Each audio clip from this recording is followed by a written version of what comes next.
Carl Laemmle, studio head, movie mogul, humanitarian, feminist?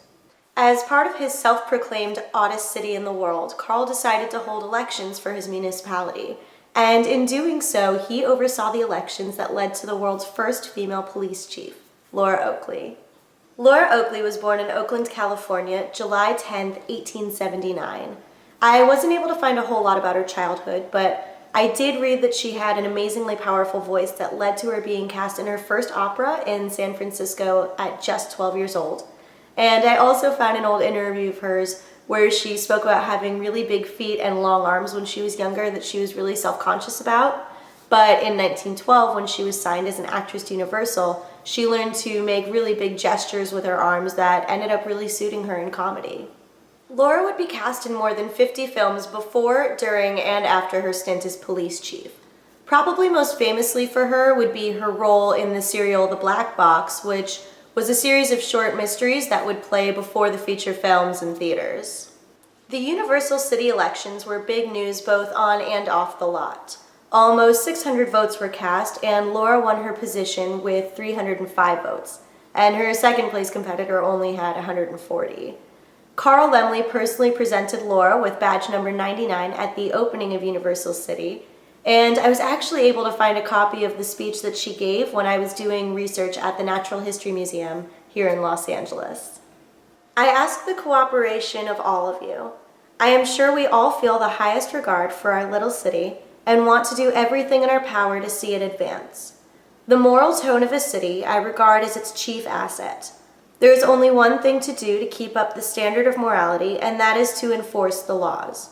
I want to impress on you that I have taken the office of Chief of Police with the aim of doing my duty, and I assure you that I will carry out the law to the letter, no matter who may be hit. The honor that my election gives is the greatest that has been accorded to me, and I cannot show my appreciation in a better way than by doing my duty at all times. Now, I'm not going to lie. A big part of the elections really were publicity. But all of the candidates really did take their job seriously, and they really did intend to carry out their roles. So Laura Oakley oversaw everything from theft to domestic violence, public drunkenness, and all the while she still continued to act. And another one of her roles actually was to decide which girls would get a shot on the lot as actresses.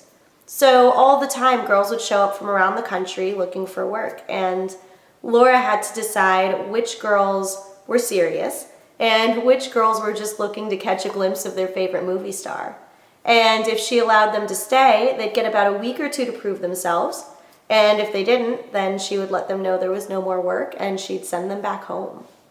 In September 1915, Laura married Universal cameraman Milton Moore, with whom she worked on many projects. And she later married Frank Newberg. She had one child, and she passed away at the age of 78 in 1957 in Altadena, California.